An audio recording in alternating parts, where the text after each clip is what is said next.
Hello everybody, it's Wyvern here with a video to discuss the new patch and discuss the changes brought from a quick match or unit sort of perspective, and just kind of mention some of the highlights, what I think are the highlights of this patch. And also go over some of the changes to Norska, because Norska has been changed a decent amount. And so yeah, I think that's the I guess we'll get down to business. I'll go through the for new units and Norska's changes, and then we'll go into the more boring stuff, like the what I think are the highlights of the patch. Otherwise, what I think are the best buffs or best changes or problems, that sort of stuff. Before sort of proceeding, so the first sort of thing, there's been the addition of Bone Giant for the Tomb Kings, and this was completely omitted from the patch. This was never mentioned, but there was an addition of a Bone Giant, and it's actually pretty crazy. Anti-large artillery piece. The way I would see this is you could look at his stats: 9400 HP, 80 armor. Actually, a passable melee combatant. Going to be on about Cygor level. It's got better melee defense than a Cygor, a lot worse melee attack, but honestly, all in all, it's basically a Cygor as far as melee is concerned, though with more HP and more armor. But more significantly, that range attack, it does have some decent splash, but I would assume this is like, it's basically half a Luminarch. It's got a bonus versus large, good range, decent mobility. So basically, I would assume this unit's going to be like half a Luminarch, and that's pretty cool. That gives the Tomb Kings, I think, some new options for Lord sniping if they really wish to do that. So yeah, that was, I think, the first sort of significant change there, or significant addition. A second one I'd like to mention, of course, is the fact that the Dark Elves did gain a wow,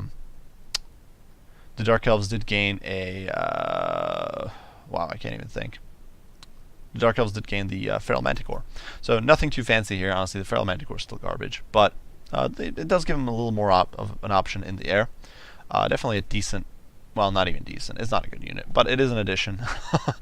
I wanted to say it's a decent unit, but it's not. The Manticore sucks, but it is a cool option. And the Manticore did get some combat buffs, I do believe, so it's an interesting unit. And it's cool that the Dark Elves got it. So that's a nice little addition, though not as important, I think, as the Tomb Kings one. And then as far as Norska goes, and this is really where I think things will get a little interesting, or there have been some changes that are a little interesting. If you look at the stats, wow, I don't know why the whole thing's sliding like that. It's actually rather annoying. So there have been some changes to Norska. Now there have been some interesting ones. You can see that I do believe the Marauder Champions actually lost some speed with Marauder Champions with great weapons. They used to be at 35, just like the normal variant. Now they are not. There's been the Marauder Berserkers now Rampage when they reach their third tier of Berserking, which is actually a pretty significant drop in power. Now I do believe the rest of it, the melee attack and physical resistance, has actually been improved, but Rampage after 90 seconds of combat is brutal. It means you lose control of basically your frontline units potentially, and that's not good. That's a significant problem. Otherwise, there's not too much to say there. The Fimir and the Shaman Sorcerers are really good. Another small addition or another change worth noting is the inclusion of the Feral Mammoth. So obviously we still have the Feral Manticore that we had before, but the Feral Mammoth now has Rampage, so it's actually dropped in cost by 200. Otherwise, it's still basically the same old Mammoth we know and love from Warhammer 1. But it does have Rampage, which I think makes it essentially a useless unit. With only 30 armor, lowish mobility, and Rampage, it's basically going to Rampage. It's going to get itself stuck in spears, and yeah, granted, Mammoth's trash infantry still. It's going to get shot to death. It's not worth it, in my opinion. This has essentially relegated the Feral Mammoth to trash tier alongside like the Feral Manticore, in my opinion. And maybe I'm wrong. Maybe there's something I'm missing here, but even despite its huge HP, with the low leadership, the low mobility, the low armor, is just a crappy combination. Now, the second, I think, change worth noting is the Froststorm, which, of course, still has the usual chilling aura and Frostbite combo, which reduces enemy speed by 72%. I do believe that's less than it was in Warhammer 1, where I think Frostbite was more potent, but it's still ridiculous.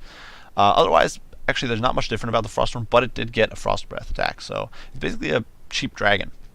A cheap dragon with Frost, and so that could make it pretty decent. Definitely I'd consider using this. I would assume that the Frost Breath attack also imbues the Frostbite or Frostbitten effect. So honestly, the Frostworm is in many ways like the Wood Elf Dragon. I think it's a very comparable unit. And honestly, I think it might have a little bit of a place now in the Norscan roster.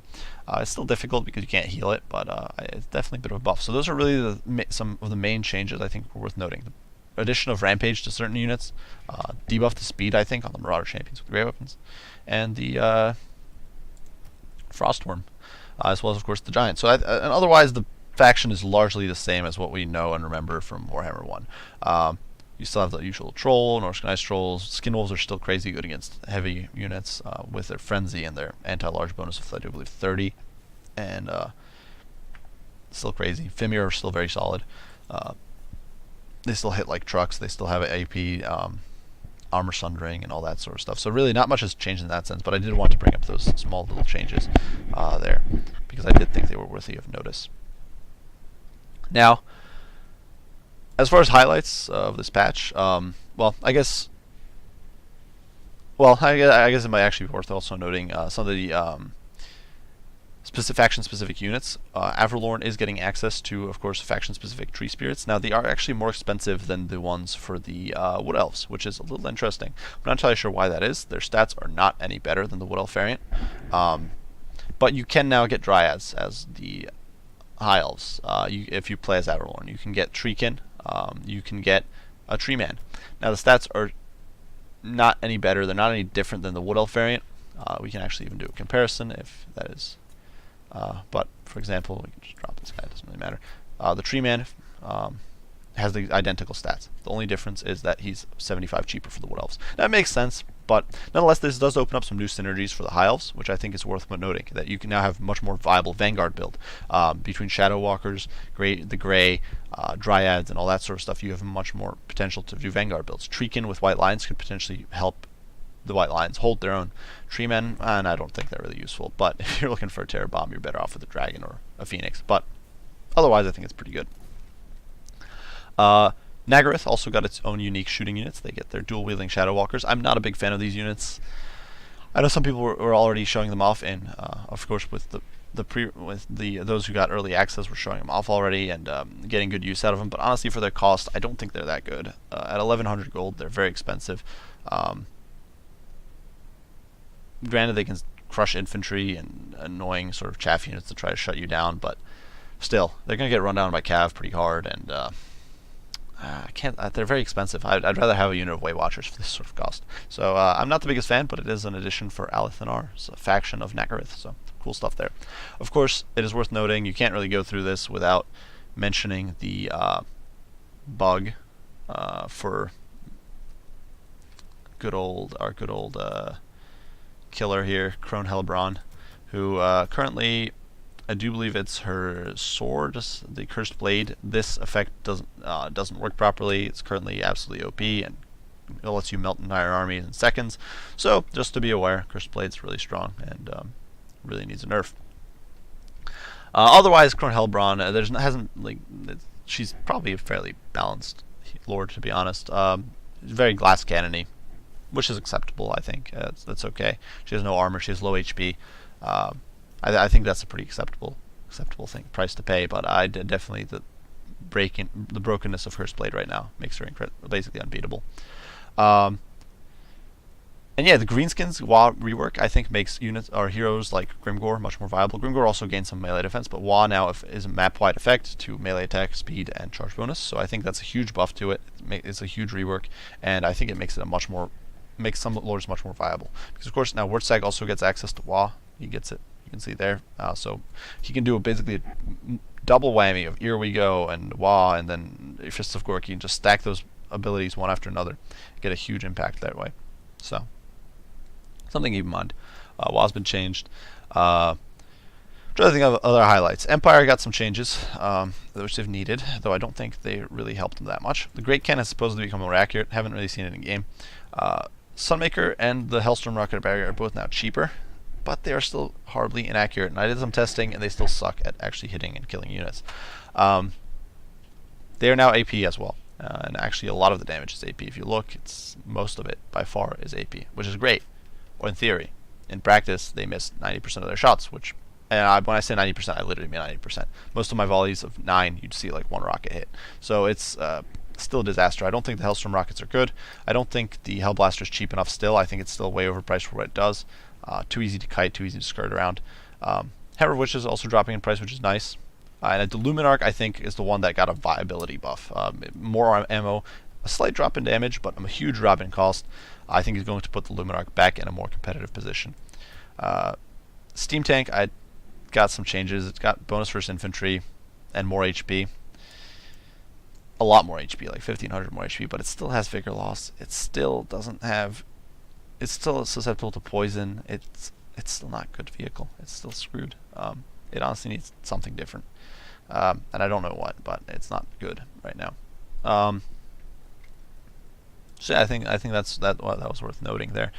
The greenskin changes, the Empire changes, vampire counts, of course, got some massive changes as well. If we look at old Laddie Daddy, you're seeing at over 480 weapon strength. Red Duke at 510, Isabella at 480, Strigoi actually didn't get a buff, but Vampire Lord 480, Manfred 480. So huge buffs to their weapon damage. You can see the Vampires of Death have gone up to 430.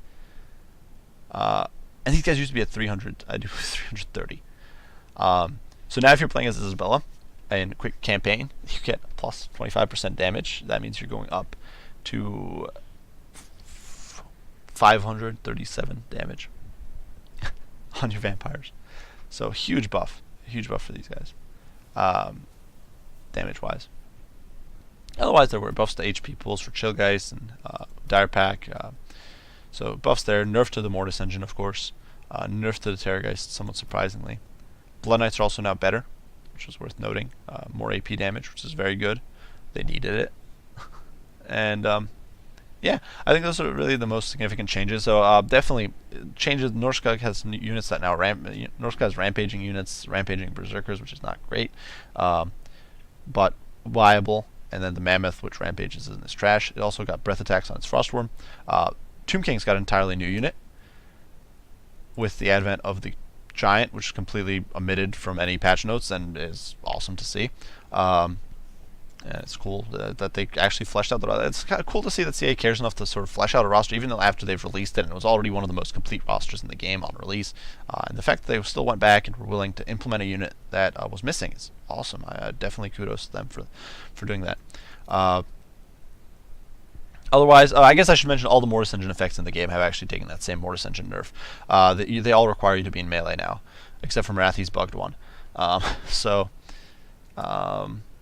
Something to keep in mind. But otherwise, I do think there's been some good changes made. I do think that's largely the game is being pushed along in the right direction, and I can definitely see some new sort of gameplay options being opened up by the new units, and maybe we'll do hopefully I'll do a more proper video on the new units for Avalorn and for. Well, I guess it should be noted the new units for this unique units for Avalorn. There's unique units for Nagaroth, both of which are going to open up, I think, new play options for both of those factions, and it's very cool to see these more sub factions in the style of Arkan with unique units that are unique to them. I think it'll make them pretty cool, pretty fun to play. And as far as other stuff, we'll see how balance proceeds. And I don't think any of the new, for those who might be wondering what I think of the new Regiments of Renown and the new units that were for the new Regiments of Renown or the new units that were introduced, I don't actually think any of them are particularly broken. I don't even think Alariel's too good. I honestly don't think Hellbrand's too good if it wasn't for her broken trait right now, or broken ability right now. I think they're all pretty solid. Given, if we do a quick gloss over, going into Dark Elves first, the Regiments of Renown, they're honestly priced to match their cost. And honestly, the fact that the Witch Elves cause terror is, I'm not even sure is the best thing you would want, because like, for example, they will fear and terror out enemy troops. This has been brought up that they'll actually terror units that you want to kill. But as you can see, all these units are incredibly expensive. Some I would say excessively so. Like Raven Heralds, I think are not at all worth their cost. If you look at their missile damage, it's still not too great. It's decent. I don't think they're worth 1,000 gold. The Chill of Santar I don't think is good at all. Like really, if a unit's fighting you, it probably isn't planning to. Like the units the Hydra's fighting are probably not planning to rout anyway. So I don't think some of the Regiments around are that great. I honestly think the new units are pretty fun and pretty fair and balanced. Honestly, are pretty balanced. Doomfire Warlocks for everything don't have great melee stats. They're not the most amazing thing ever. They really rely on that bound spell to be useful, so I think they're fairly in an okay spot. Similar thing with Sisters of Slaughter. They can really be shut down hard with shooting or with magic, and they're rather squishy in that sense. So I think all in all, it's relatively fair. And actually, Sisters of Slaughter are also susceptible to Fear and Terror, which is worth noting. They don't actually have the Frenzy of Witch Elves, so don't expect your units to be immune to Psychology. And, oh my god, I don't know what's up with my mouse. It keeps just scrolling on its own. It's like spazzy. I don't know why this is. But that's unfortunate. But regardless, I don't think there's much to say about them being overpowered. Similarly with the High Elves, I think the new Regiments of Renown are basically fine. Sisters of Avalor and Shadow Warriors, I think for their costs are exactly where they should be. Honestly, I might say they're even a little overcosted. Sisters of Avalor are honestly just Glade with Starfire Shafts, slightly buffed. And costing a lot more. We can actually do a quick comparison because we have Wood Elves right here. And if we go into where's my Starfire Shafts? Starfire Shafts do damage of 16 and 2. So the bonus damage Sisters of Avalorn have is actually a non-AP, which is and rate of fire. So honestly, Sisters of Avalorn are just better Glade Guard, slightly better Glade Guard with much better melee stats, which is not something you're really looking for in an archer, in my opinion, and means they're just obscenely expensive. Similar thing with Shadow Warriors. They're basically Wood Elf Scouts that are 150 more expensive to compensate for melee stats. So as cool as these units are, I do think they definitely have their own disadvantages. They definitely have their own set of problems, and that's not to say they're bad. That's not to say they're OP. We'll have to wait and see things play out. But as synergies work out and all that sort of stuff. But I don't think there's too much trouble from a balance perspective. And I do hope you guys enjoyed the video. I think that's kind of where we're going to wrap out. I do hope you guys enjoyed the video. I do hope you found it sort of informative or entertaining, or enjoyed listening to me rant and rave about the new units and new things and whatever small stuff might have been implemented that was omitted. Yeah, not entirely sure what the whole bloody thing is with the Dark Elves, where they're saying, oh, and you get so and so much blood or something. There's a monstrous secret. Still not sure what that is. I think that might be being released in the future, in the short-term future. But nonetheless, I'm absolutely happy about this patch. There's still some changes, obviously, I want, and I'm sure everybody else wants, but hyped for it, happy about it. It's a great patch. A lot of new stuff to do. And yeah, do hope you guys enjoyed. If you did, be sure to leave a like and subscribe below. If you have any comments, any criticisms, any comments of your own that you'd like to share, any insight, anything like that, be sure to post them down and I'll respond as soon as I can. As usual, guys, I do appreciate you all for watching, and I will see you all in the next one. Bye for now.